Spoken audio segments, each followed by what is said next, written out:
de débats et de controverses dans l'histoire juridique musulmane. Sa raison d'être est moins domination de l'homme sur la femme, son entrée dans l'âge adulte et la socialisation des sexes, l'alliance entre Dieu et les musulmans, comme cela est dans la religion juive. Ok, cet ordre divin varie entre la recommandation et l'obligation. Certains voient la circoncision comme un marqueur d'identité musulmane. La question de la circoncision est traitée dans les commentaires du Coran, surtout au sujet de la circoncision d'Abraham, et non pas dans le Coran lui-même. Il existe également quelques hadiths qui abordent cette question. Concernant les traités juridiques proprement dits fiqh, les fuqaha ne l'ont abordé que de manière accidentelle en traitant d'autres questions. La circoncision est mentionnée dans des chapitres faisant appel au chapitre des ablutions, que dans le chapitre concernant le louage de service, car on loue le service d'un circonciseur, et dans celui relatif à la responsabilité pénale et civile du circonciseur, car sa responsabilité est analogue au médecin. Enfin, cette question se trouve également dans le chapitre sur le témoignage et enfin dans celui traitant de l'hermaphrodite. Certains auteurs ont consacré des épîtres à la circoncision, mais on n'en trouve pas ces traces. Comme Ibn Qayyim al-Jawziyya a rédigé un livre sur le nouveau-né, comportant une large partie sur les règles du khitan, terme arabe pour la circoncision. Il en recense 392 règles. 392 règles pour la circoncision. Elle consiste en l'ablation totale du prépuce, le gland du pénis étant laissé à découvert. Les débats sur la circoncision dans le droit musulman classique seront d'abord retracés, puis exposés. Donc voilà. Donc d'abord, il y a eu un débat. Donc les musulmans, ils se sont dit, les juristes, est-ce que la circoncision, c'est un wajib, c'est une obligation? Est-ce qu'elle est interdite, c'est haram? Est-ce qu'elle est répréhensible, c'est makruh? Est-ce qu'elle est recommandée, c'est mandoub? Ou il y a le mubah, c'est la neutralité, c'est-à-dire qu'on peut le faire ou non. Les hanafites, ils ont même ajouté deux autres catégories. Pour celles correspondant à une obligation, ils en recherchent l'origine. Celle-ci se trouve dans le Coran et dans la Sunna. Concernant la circoncision, les juristes l'ont classé seulement dans deux catégories, à savoir l'obligation et la recommandation. Donc les Shafi'ites, donc soit c'est recommandé, mais c'est pas obligé, ou soit c'est obligé. Donc tu as les Shafi'ites et tu as les Hanbali. Eux, ils te disent c'est une obligation. Alors que les Hanafites, ils te disent c'est une recommandation. Les Malikites, donc c'est le madhab, c'est l'école juridique qui est la plus présente au Maghreb, donc chez les Maghrébins musulmans, tendent plutôt vers la recommandation. Mais les mots qu'ils emploient ne sont pas toujours univoques. En général, ces juristes n'explicitent pas leur justification à l'origine du classement à adopter. Ibn Qayyim al-Jawziyya a résumé donc les débats sur cette question jusqu'à son époque. Il énonce les arguments sur la légalité, c'est sur le statut de la circoncision. Sa présentation est ici reprise en y ajoutant les arguments d'autres juristes s'étant prononcés pour ou contre l'obligation de la circoncision, ainsi que d'autres questions non abordées par lui. Les arguments à l'appui du caractère obligatoire de la circoncision, donc par exemple, il n'y a pas mention du khitan dans le Coran, genre dans le Coran, il n'y a pas le mot khitan, voilà, circoncire, mais la légalité de la circoncision est traitée dans les commentaires du verset, dans les tafasirs, dans les exégèses. Notamment dans le verset 124 de la vache. Putain de sourate de merde que je déteste. La sourate de la vache. Sourate Baqara. Rappelez-vous quand le Seigneur éprouva Abraham par certaines prescriptions. Par certaines prescriptions. Kalimet. Donc les commentaires mentionnent que Dieu a éprouvé Abraham par le Tahara. 5 purifications qui concernent la tête, on se coupe la moustache, la madmada, donc qui a trait à la bouche, donc le istinshaq qui concerne le nez, le siwak qui concerne les dents, le front, et 5 pour le corps, la taille des ongles, l'épilation du pubis, la circoncision, l'épilation des aisselles et le lavage des effets après avoir fait sa toilette pour éliminer excréments et urine avec de l'eau. Commentaire de Abdel Razzaq. Donc il faut également citer le verset 123 de la sourate 16 dite les abeilles, Nahl. Donc, ensuite, nous t'avons révélé, suit la religion Millet d'Abraham en Hanif, car il ne fut point parmi les associateurs. En lisant les deux versets, on établit l'obligation de la circoncision. En effet, d'une part, un ordre divin est donné à Abraham, et d'autre part, l'autre verset indique qu'il faut suivre Abraham. En outre, certains hadiths décrivent le moment de la circoncision d'Abraham à l'âge de 80 ans, soit celui de 120 ans. Un autre débat porte sur l'utilisation d'une hache.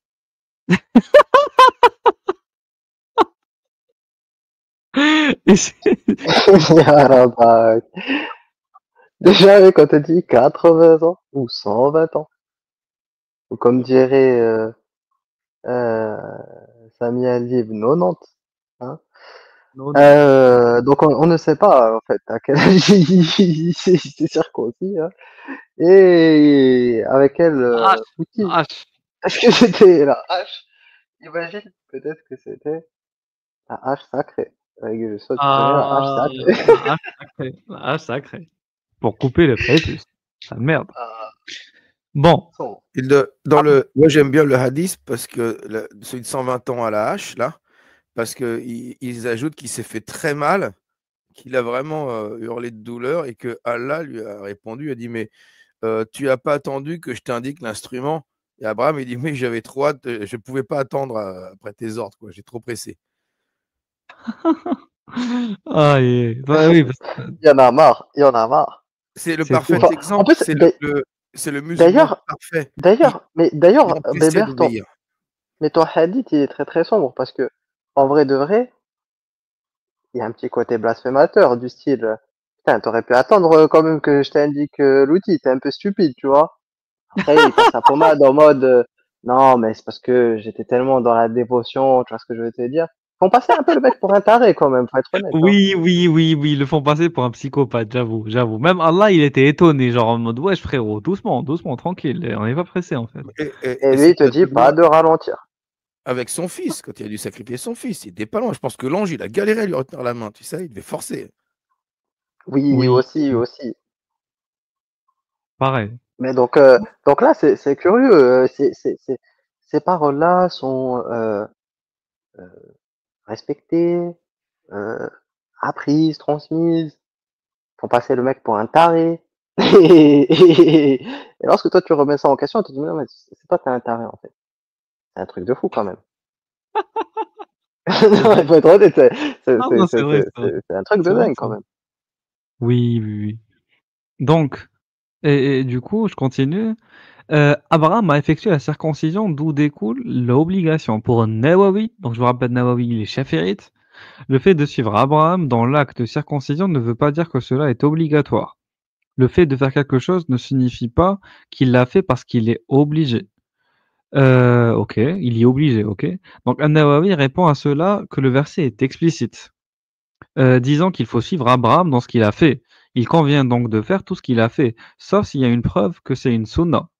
Ah, ça c'est intéressant. Donc lui, il part du point de vue qu'il faut tout faire parce qu'il faut le suivre, à part si tu as la preuve que c'est il faut pas forcément le faire et que c'est une recommandation. Donc lui, il part, donc son épistémologie, c'est j'ai un axiome qui me dit, le verset, il m'indique de suivre Abraham. Et si j'ai pas de preuve que c'est pas une recommandation, ben je considère que c'est une obligation. Lui, il part sur ce terrain-là. Ok. Un autre argument tient à un hadith concernant une personne convertie à l'islam. Une version de ce hadith énonce que le prophète lui a demandé de procéder à la circoncision. Ah, tu te convertis, tu te circoncis. Selon un autre hadith, celui qui s'est converti à l'islam doit se circoncire. D'autres hadiths disent que ce n'est pas accepté, que ne sont pas acceptées la prière du al-aqlaf, le non circoncis, ni son pèlerinage. C'est sombre, mec. Ah, donc, donc ta prière n'est pas acceptée. Allah, il veut te voir circoncis. Et même le pèlerinage ne sert à rien. Ne sert à rien. Tes 10 000 balles ne servent à rien. Ni la viande de l'animal qu'il a égorgé, ni son témoignage. Ah, la question du témoignage vient du non-circoncis est soulevée et certains juristes distinguent entre sa non-circoncision par nécessité ou non. Et alors, bah, si tu veux qu'on prenne ton témoignage, il va falloir te couper le zob. Te couper le zob. Sinon, on ne prend pas en compte ton témoignage. Donc la circoncision est dans une société où le témoignage compte. Tu peux pas rester très longtemps dans un état où personne te fait confiance. Donc la circoncision est l'un des rites marquants de l'islam. Donc l'aqlaf est la marque des chrétiens et des zoroastriens, alors que le Hanafiya de la communauté d'Abraham pratique la circoncision. Donc le non circoncis, il est vu comme un chrétien en fait. Voilà, comme un zoroastrien.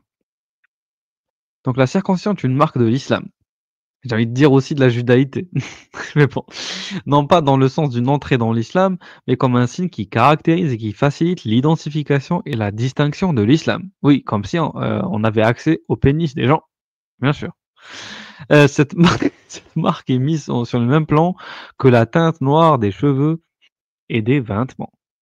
Le juriste Ibn Abdin, mort en 1836, dit que le noir n'est plus le signe marqueur de l'islam. Il tient donc compte du développement des coutumes et des mœurs. Selon un autre juriste du Xe siècle, la circoncision n'est même pas un signe de l'islam, puisque la personne circoncise peut être juive. Bah oui, il a raison sur ça. Donc, suivant notre argument des tenants de la thèse, selon laquelle la circoncision est obligatoire, il est interdit de révéler les parties du corps sauf par nécessité. Quand il y a circoncision, la personne concernée peut montrer son sexe au circonciseur et cela n'est pas considéré comme un péché. Si la circoncision n'était pas obligatoire, il n'y aurait pas cette permission. Ah, c'est très sombre ça. Très très sombre. Ben oui, puisque la nécessité lève l'interdiction. Et oui, mais ça, comme vous n'avez pas la règle, vous pouvez pas comprendre cette badie-là. Je suis désolé. Ouais, je sais pas si vous comprenez, j'ai eu trop vite. Pourtant, je suis pas en fois de 2 secondes. Oui, voilà. Donc, quelqu'un, on est d'accord, qui est dans une vision religieuse, est censé incarner, ou respecter plutôt les règles de la pudeur. Donc, n'est pas censé exposer, son pénis à une autre personne que les personnes permises, comme sa femme, par exemple. Mais là, dans le cadre de la circoncision, c'est possible de montrer son pénis à une personne qui est venue pour te circoncire. Mais c'est possible que parce que, justement, on est dans un cadre précis, celui de la circoncision. Donc, il est nécessaire pour toi de montrer ton organe génital. Donc, pourquoi? Parce qu'il y a une règle dans la jurisprudence islamique qui consiste à dire la nécessité lève l'interdiction. C'est pour ça que quand je prends l'exemple à Caen qu'a cité un cheikh musulman, quand tu es dans le désert et que tu vois un sanglier, ah, quelle est la chance de voir un sanglier dans le désert, hein? Tu peux le manger parce que tu meurs de faim. Tu meurs de faim. Ou si tu es dans le désert, ou tu es perdu quelque part et que tu as juste une bouteille de vin à proximité, tu peux boire de l'alcool. Et oui, oui, oui, pour te désaltérer. Donc suivant un autre argument des tenants de la thèse, selon laquelle la circoncision est obligatoire, il est interdit de révéler les parties intimes du corps, sans par nécessité, quand il y a circoncision. Pour la circoncision, le tuteur dépense de l'argent, cause de la douleur à l'enfant, et met sa vie en danger. Donc si cela n'était pas obligatoire, il ne pourrait ni dépenser de l'argent, ni causer de la douleur, et ni mettre la vie de l'enfant en danger. C'est sombre, mec, c'est sombre. Il te dit, ils sont conscients que la circoncision, elle met la vie de l'enfant en danger. Mais ils le font quand même. Ils le font quand même. Sale merde. Ça vraiment, là, pour le coup, sale merde. Sale merde. Vraiment, vous êtes des merdes. Putain de juristes de merde. Donc un autre argument avance que si la circoncision n'était pas obligatoire, il ne serait pas permis de mutiler une partie du corps humain sans l'ordre de Dieu ou de son prophète, même avec l'accord de la personne intéressée, car cet accord ne fait pas disparaître le péché. Al-Mawardi ajoute que le khitan est une mutilation d'un organe du corps qui ne repousse pas comme les ongles et les cheveux, et qui cause de la douleur. Or, causer de la douleur n'est pas permis, sauf pour 3 raisons. S'il y a un intérêt, une maslaha, s'il s'agit de l'exécution d'une peine, ou si c'est une obligation. Ah, donc ils sont conscients de tout ça, ils sont conscients de la douleur, ils sont conscients que c'est une mutilation, et ils sont même conscients que ça peut mettre la vie de quelqu'un en danger, mais ils le font quand même, au nom d'une putain de superstition coranique. Sale merde de juriste de merde. Bon, Ruyen s'est barré, il n'y a plus que bébé. Oui.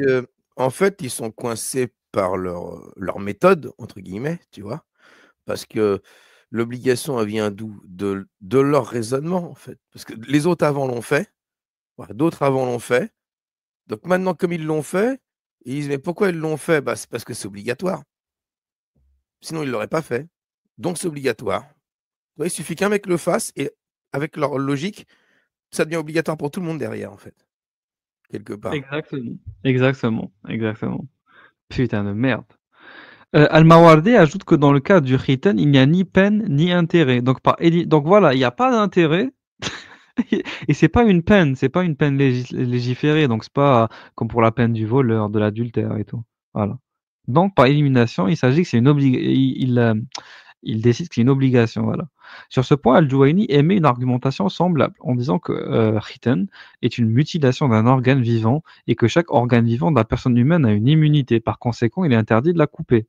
Cela démontre pour lui son caractère obligatoire. Voilà. Donc la pureté de Al-Aqlaf pourra être atteinte par le fait que son prépuce peut contenir de l'urine et qu'il ne peut le nettoyer par donc istijmar, par pierre. Oui, parce que vous savez que quand tu as pas d'eau en islam, tu fais ce qu'on appelle le tayammum, donc tu utilises du sable pur ou de la pierre pour te frotter. Ça équivaut à comme si tu te lavais quand t'as pas d'eau. Bah là, ils te disent que si tu as le prépuce, tu peux pas utiliser une pierre. Moi, j'arrive pas à imaginer la sensation que ça fait parce que n'ayant pas de Ouais, prépuce, mais ça doit être horrible quand même de frotter une pierre contre son pénis. ça dépend. Si c'est au bord d'une rivière, c'est un galet tout lisse, mais c'est con parce que la rivière, c'est de la flotte et c'est mieux. Bah oui, Donc, du c'est coup, ça. ça peut pas être ça. Mais en plein désert, les cailloux, là, qui ont subi l'érosion du vent, qui sont tout pointus, tout aigus, des Arrête, carpes, c'est horrible, je veux pas imaginer ça. Arrête, stop, stop. Franchement, mes mères, t'es cruel. du grès, c'est du sable dans le désert. Donc les pierres, c'est du grès, tu vois, c'est comme Une du papier photo vert. pour. Oui, mais c'est horrible à imaginer. Attends, faudrait que je montre une photo de quoi, à quoi ça peut ressembler. Aïe. Ah, c'est bon, je pense que j'ai une bonne photo. Attends 2 secondes. Ah, j'adore. Attends 2 secondes. Ça ressemble à ça, c'est ça?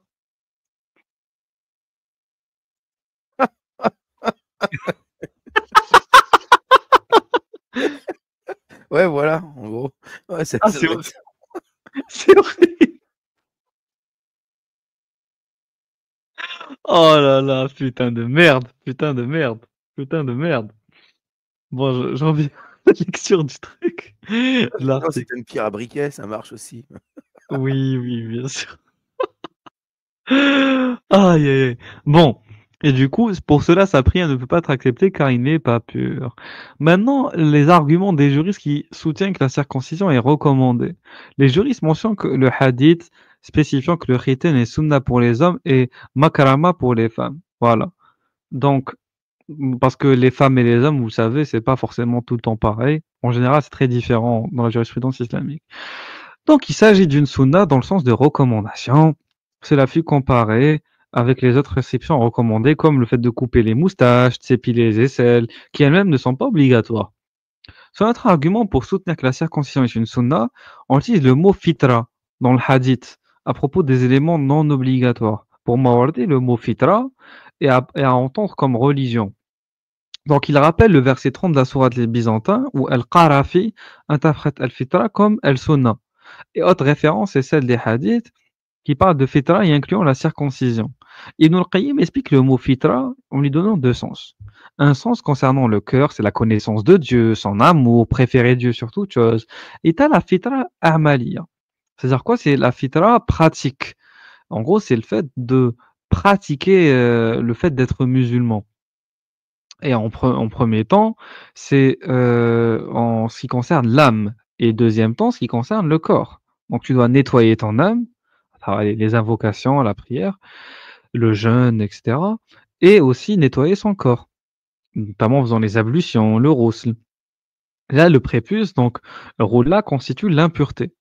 Et Ibn al-Qayyim précise que Satan a un lien avec cette partie du corps. Ah, le prépuce est satanique.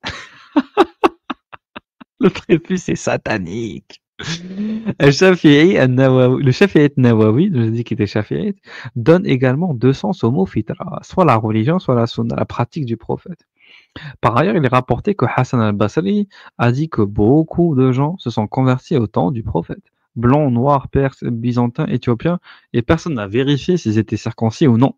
Ah, bah oui, t'imagines, tu vas pas vérifier le pénis de chaque personne qui se circoncis. T'imagines, t'as pas que ça à faire. Le verset 123 est utilisé à propos d'Abraham et qui concerne l'unicité de Dieu. et appuie cette interprétation en disant qu'il est Hanafiya et non associationniste. D'autres versets soutiennent cette interprétation. Un autre argument également avancé, on sait qu'Abraham est circoncis, mais on ne sait pas si c'est une recommandation ou une obligation. Or, s'il y a un acte qui est fait normalement, il s'agit d'une recommandation, sauf s'il y a un signe montrant qu'il s'agit d'une obligation. En fait, vous comprenez, c'est que ceux qui prennent que c'est une obligation, ils réfléchissent à l'inverse. Ils vont te dire, comme c'est un prophète qui l'a fait, c'est forcément une obligation jusqu'à preuve du contraire.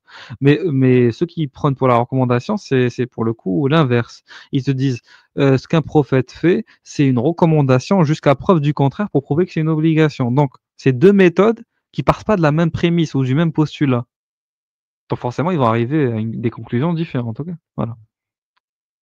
Et moi, c'est ça que j'aime pas avec l'islam, c'est que tout est possible, tout est faux et vrai en même temps. Il n'y a rien de certain, tout est ambigu, tout est sujet à divergence, tout est sujet Ça, à ça me rappelle ambiguïté. un débat à l'époque des Space Twitter Mhm. euh, où ça parlait recommandation, obligation. Mais non, c'est une recommandation, je sais plus quoi. Et puis après, on était venu sur l'âge de Aïcha et Mourtad, il avait dit c'est une recommandation. Attention les mecs, ouais, on était morts de rire. Parce que dire, faut le faire, tu sais, c'est recommandé de. Ah, ça Ah, me tue.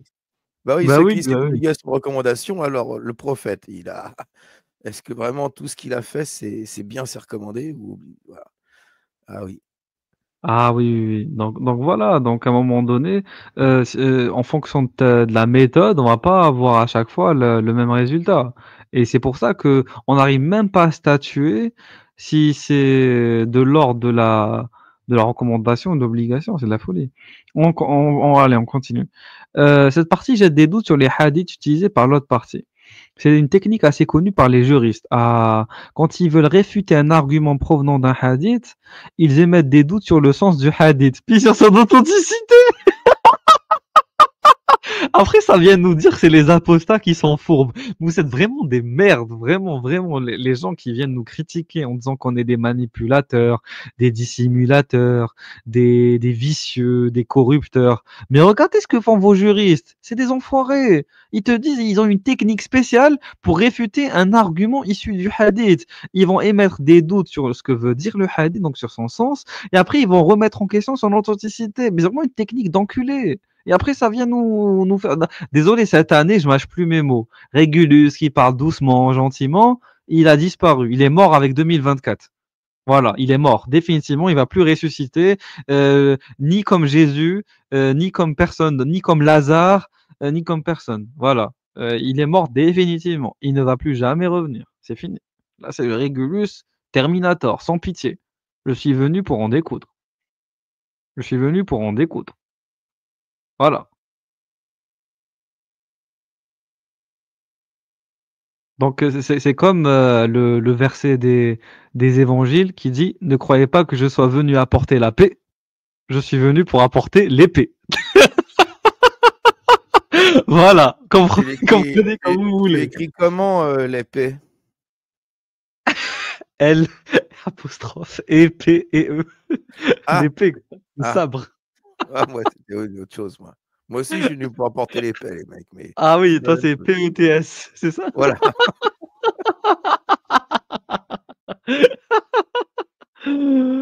Ah là là, bon. Mais je continue. Nanana. Donc vous voyez, je suis désolé, mais c'est une technique de connard. Quand t'es pas d'accord avec un hadith, tu remets en question son sens et tu C'est- remets en question son authenticité. C'est vraiment Ouais, une mais technique de connard. dans le contexte, c'est pas la même chose que ça veut dire. Puis bon, dans la chaîne de transmission, il y a un mec, quand il est parti en Irak, à un moment donné, voilà. Ah là là. Ah non, mais je suis mort de rire. Attends, je continue. Et du coup, le fait que cela constitue un rite de l'islam ne veut pas forcément dire que c'est obligatoire. De plus, l'analogie qui est faite avec la punition de la mutilation de la main du voleur n'est pas à sa place, car pour l'un, c'est une punition et pour l'autre, c'est un honneur. Ah, c'est un honneur. Le fait de te faire circoncire, Weber, aurait été un honneur. Et toi, tu as Ouais. refusé cet honneur. Tu es une merde. Ah oui, je suis nul. Enfin, il n'y a pas de lien entre la révélation des parties intimes et l'obligation de faire le khitan, car on peut révéler les parties intimes sans que ça soit obligatoire, comme par exemple pour se soigner. Concernant oui, mais se soigner est une obligation en islam, parce que tu ne peux pas justement, te laisser mourir. Donc oui, ça reste quand même une obligation. Mais bon, c'est pas grave, on va tolérer ça. Concernant l'argument selon lequel Arkleb faire sa pureté si c'est par sa volonté, ce n'est pas le cas ici puisqu'il est malade. Bon, OK. Quant à l'argument Si tu as une épine coincée dans l'engin donc dans et que tu l'engin, n'arrives pas, tu vois, tu as des gros doigts, tu n'arrives pas à enlever ton épine, tu vois. oui, il faut une pince à épiler pour Ouais. quelqu'un arrive à retirer l'épine, Et oui. t'as pas, imagine, tu étais un voleur, tu te fais couper les deux mains. Oui, OK. Alors, Tu dans la merde, oui, là, c'était pas bien. voilà. Donc t'es là, t'es obligé. Là, t'es obligé d'aller chez le médecin. Donc ça devient une obligation à ce moment. C'est ça le truc. Quant à l'argument selon lequel la non-circoncision est la caractéristique des chrétiens et des zoroastriens, ces religions ne se basent pas uniquement sur la non-circoncision comme fondement de la religion, mais sur d'autres éléments. Ouais, mais je suis désolé. Moi, je suis d'accord que c'est vrai que les zoroastriens et les chrétiens, ils se distinguent pas uniquement par le fait d'avoir un prépuce. Oui, ça a du sens dit comme ça. Mais pas que les juristes et les théologiens musulmans eux, ils se cassent pas trop la tête. Ils se disent: «Ah, les chrétiens, ils ont quoi de particulier? Ah, ils ont un prépuce. Bon, voilà, on va baser toute la doctrine sur cette différence.» Ouais, puis c'est faux, les Coptes se circoncisent en Oui, plus. oui, Ils sont tous oui. circoncis, les chrétiens en Égypte. Alors, Voilà, donc c'est merdique comme, point de comparaison. Comme nous l'avons vu, les fuqaha ont divergé sur l'âge de la circoncision. Ah, ça, c'est intéressant. L'âge, à quel âge on doit se circoncire? Certains ont dit qu'il avait 80 ans et qu'il était mort à l'âge de 200 ans. Tandis que d'autres ont dit qu'il avait été circoncis à 120 ans, qui était mort à l'âge de 200 ans. D'autres divergences concernent l'âge de la circoncision de l'enfant musulman. Bon, en vrai, Abraham, on s'en bat les steaks, il est mort quand, ça nous intéresse pas. Maintenant, ce qui nous intéresse, c'est oui, ouais, à mais quel si on oui, fait comme Abraham, moi j'ai mon best argument contre la circoncision, ce serait s'il faut vraiment faire comme Abraham, bah, faut faut se attendre circoncire 80 à ans. 120 ans avec une Oui, hache. à 120 ans. Voilà. Ah oui, c'est vrai, j'avoue. J'avoue. En plus, ils arrêtent pas de dire c'est une obligation. Donc, dans le cas où c'est une obligation, on n'a qu'à le faire à 120 ans et c'est bon. D'autres divergences concernant l'âge de la circoncision de l'enfant musulman. Certains juristes ont dit que cet âge était de 7 jours, car le prophète a circoncis ses petits-fils Al-Hassan et Al-Hussein quand ils avaient 7 jours. La majorité de ceux qui soutiennent l'âge du 7e jour ne comptent pas le premier jour. D'autres disent qu'il ne faut pas imiter les juifs et donc qu'il ne faut pas procéder à la circoncision le 7e jour. D'autres disent 1 an ou un peu plus. D'autres encore avancent l'âge de 10 ans et relient cela à l'obligation de la prière. Le khitan, oui, parce qu'à 10 ans, là, tu es vraiment obligé de faire la prière, donc tu as intérêt à être pur. Et pratiqué pour purifier l'homme de l'urine, cause d'annulation de l'ablution, ou au fait qu'à 10 ans, un enfant peut être battu physiquement et par conséquent, il est apte à le subir. Putain, c'est sombre. Tu essaies de te renseigner sur la circoncision, ça te parle de frapper des enfants. Vous êtes vraiment des merdes, les juristes musulmans. Franchement, c'est ignoble. C'est ignoble ce que vous faites, c'est subir aux enfants musulmans. C'est à cause de vous que beaucoup de musulmans ne sont pas juste traumatisés de la religion, mais sont traumatisés tout court. À cause des châtiments corporels issus justement de cette religion de merde. Ah oui, oui, 2025, c'est fini, la gentillesse. C'est fini, c'est fini. Cause d'annulation de l'ablution ou au fait qu'à 10 ans, l'enfant peut être battu physiquement et par conséquent qu'il est apte à le subir. En gros, bébé, ils te disent, puisqu'à 10 ans, tu peux frapper un enfant, la circoncision, ça passe en termes de douleur. C'est de la folie, c'est merde. Ah là là. Donc, une autre opinion avance 21 jours, voilà, excusez-moi, ou 40 jours. Certains l'ont situé entre 7 ans et 10 ans, ou à l'âge de distinction. Ah oui, l'âge où tu prends conscience du bien et du mal, etc. Bon. Enfin, d'autres n'ont rien précisé, ont conditionné la circoncision à la capacité de l'enfant en âge de la subir. Si une personne âgée et non circoncise entre dans l'islam, elle doit faire la circoncision si elle peut la supporter, mais elle n'y est pas obligée. La circoncision n'est pas pratiquée sur une personne décédée, car la circoncision est importante pour la tahara, donc la purification, et le mort n'a pas besoin de faire les ablutions. Maintenant, on rentre dans les cas spécifiques. Ah, Celui qui c'est a marrant, deux pénis. les Juifs, eux, circoncisent après les morts non circoncis. Ah ouais? OK, je sais Oui, pas. oui. Si. Le cas, ça Donc s'est fait en Israël quand tous les juifs ashkénazes qui venaient d'Ukraine et tout ça, qui n'étaient pas circoncis, en fait. Et ben, quand mmh, ils étaient morts, avant de les enterrer, ils les circoncisaient. OK, j'étais pas au courant. Bah, écoute, j'ai appris quelque chose aujourd'hui. Donc ce qui se passe ici, c'est que tu as le cas de quelqu'un qui a 2 pénis, on lui fait quoi? Si tu as Bébert, je te pose la question, donc je veux pas que Ouais, tu vois la ah réponse. Heu, pour celui qui a 2 pénis, lequel doit être circoncis? Vas-y Bébert, essaie de répondre à ça. oh mince, alors je me rappelle que dans une des émissions, Sami Dib, il parlait de un pénis et un vagin, tu vois? Ouais, ça c'est la question Et d'après ça. et je me rappelle plus d'ailleurs de la réponse exacte, mais 2 pénis, je me rappelle plus. Heu, c'est celui que tu regardes celui qui est le plus utilisé pour, je pense, les besoins, tout ça, uriner et compagnie, j'imagine? On va Il y en voir. a peut-être un qui est plus utilisé que l'autre.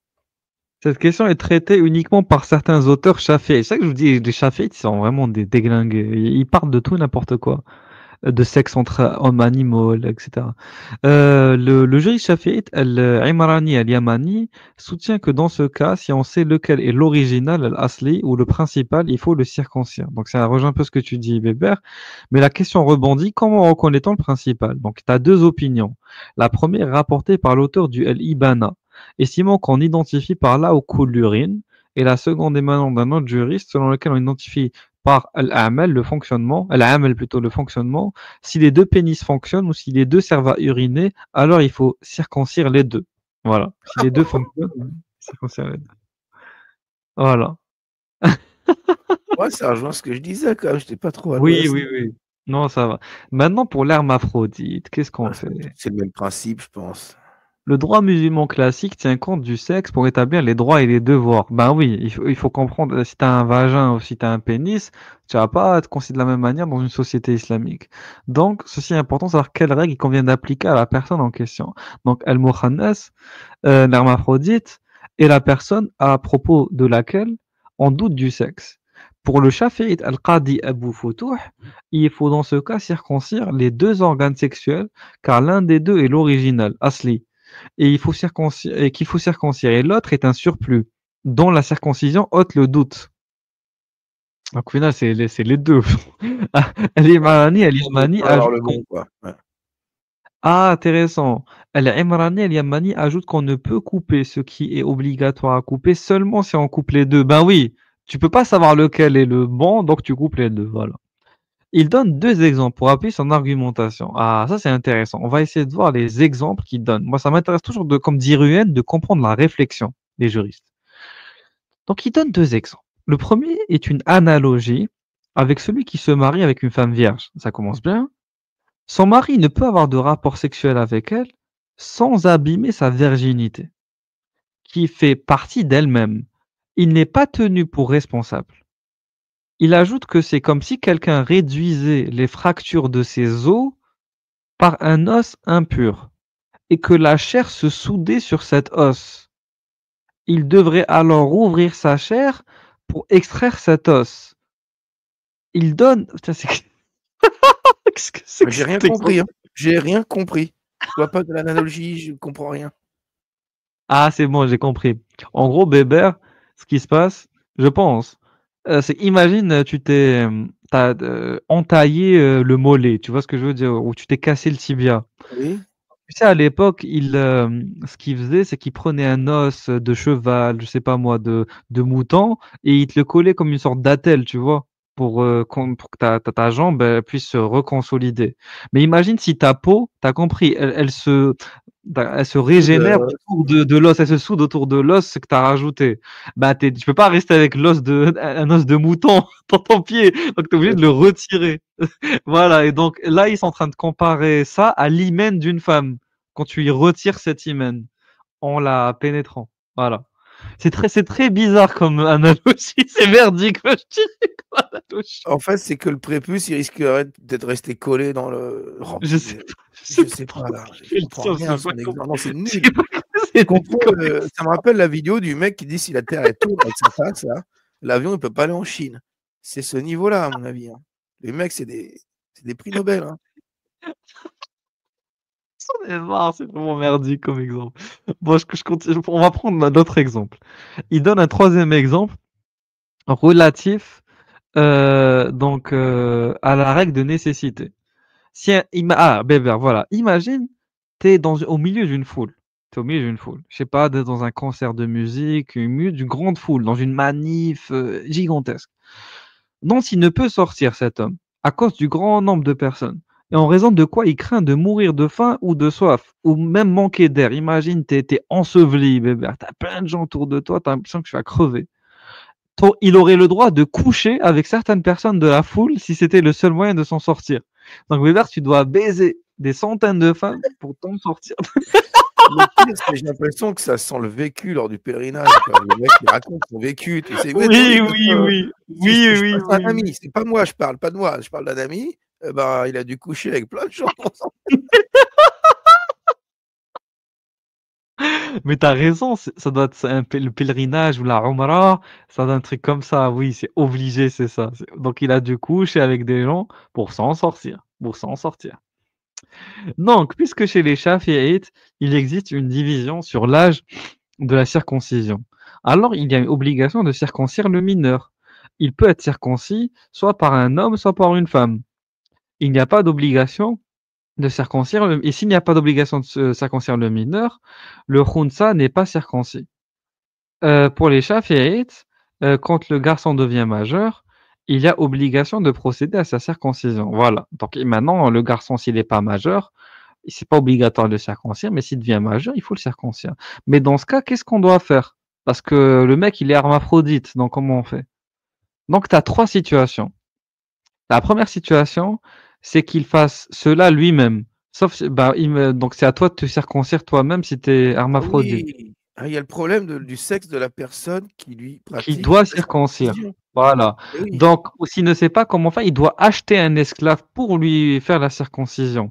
Et s'il n'a pas d'esclave qui sait faire la circoncision, il est possible qu'une femme ou un homme le circoncise, car il s'agit d'un cas de nécessité, comme pour un médecin, sous-entendu que les médecins peuvent voir les parties intimes par raison de nécessité. Voilà, bébé. Donc, tu achètes un esclave, il te circoncis, mais si tu n'as pas trop de fric, tu demandes à quelqu'un que tu connais, voilà, ça peut être une femme, un homme, et comme tu es dans une situation de nécessité, tu n'as pas le choix. Donc, même si c'est une femme, ça passe. Parce qu'on est dans des cas extrêmes, d'urgence. Voilà. Je me demande si ce site, ils n'ont pas justement récupéré en fait le travail de Sami Aldi, parce que c'est vrai que tout ce qu'on voit là, il l'a sorti. Voilà. Oui, c'est Ouais. possible. Possible. Et du coup, pour les Hanafites, si l'hermaphrodite est circoncis, il ne peut l'être par un homme, car il est possible qu'il soit une femme. Putain, c'est vraiment des débats de merde, quand même. Des situations de merde. Donc voilà, donc comment on fait? Parce que ça se peut que ce soit un homme, ça se peut que ce soit une femme. Donc il Bah ne peut oui, pas l'être par une imagine, femme. tu es un Ouais. homme, tu es médecin, tu es un homme. Tu vois une sorte de créature bizarre qui baisse son Ah oui. froc et que tu vois deux, tu vois? Tu vois, tu Ouais. imagines la scène, ce que tu vois. Et là, tu pourrais être excité, et donc il vaut mieux que ce soit pas un homme qui le Ah fasse. oui. Donc dans ce cas, il doit acheter un esclave, car s'il est un homme, l'esclave peut voir ses parties intimes. Bon, bah, l'esclave, c'est un peu passe-partout, tu vois. Lui il peut tout voir, ça passe. T'inquiète, ça passe. Mais si t'es un homme libre ou une femme libre, là non. Mais si t'es esclave, ça passe. L'esclave, c'est un peu une sorte de personne non genrée en islam. Genre, il a, il n'est personne en fait. Il est juste là pour accomplir des obligations et c'est tout. Et s'il est une femme peut voir ses parties intimes. S'il n'a pas d'argent, le trésor public musulman, un peu comme en France, voilà, on subventionne des opérations de transition. Lui achète une esclave. Et après la circoncision, l'esclave sera revendu et l'argent rendu au trésor public. Voilà, c'est très simple, bébé. T'achètes un esclave avec l'argent du trésor public. C'est comme si en France, je sais pas, on te donne une sorte d'APL ou de RSA, une allocation maladie, je sais pas moi, une AH, et on t'aide, voilà, on t'aide, une sorte de prime maladie, je sais pas quoi, voilà, une aide. Et on t'achète un esclave. Et cet esclave, il te fait l'opération et tu le revends et tu rembourses l'État. Franchement, c'est bien. Franchement, moi, je trouve que c'est très bien pensé. Franchement, bravo, bravo. Chez, chez les Malikites, cette question a été traitée par Al-Fakhani. Al-Fakhani, lequel dit qu'il n'y a pas de texte. sur cette question chez les Malikites. Ah, les Malikites, donc les Maghrébins, faut être honnête, voilà, les Maghrébins, ils s'en battent les couilles d'hermaphrodites et tout, ils sont rien à foutre. Ils en ont rien à foutre. Ibn Naji, qui a cette opinion, émet l'avis qu'on ne circoncis pas l'hermaphrodite, car il faut appliquer le principe de prépondérance de l'interdit sur le permis.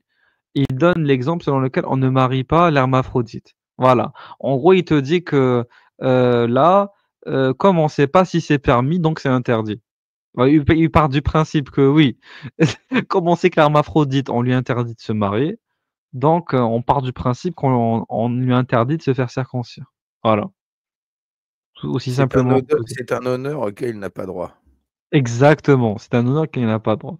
Ensuite, celui qui est circoncis. Certains juristes disent que pour celui qui est déjà circoncis, imaginons qu'il est juif et qu'il se convertit à l'islam, comment il fait?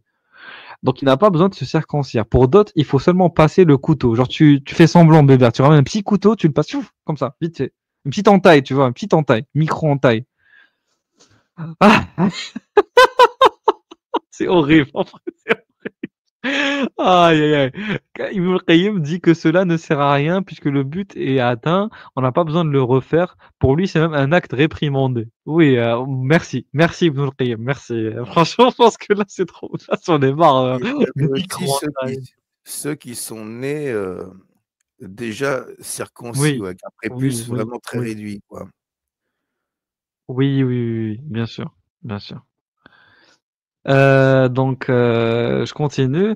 Bon, et après, là, je pense qu'on en a déjà parlé avec Sami Adib, c'est la position des musulmans actuels. Enfin, quand je dis actuel, c'est du siècle dernier au moins. Donc, tu as dans Chalout, Shirt al-Azhar, qui a publié une fatwa en 1958-63 concernant la circoncision.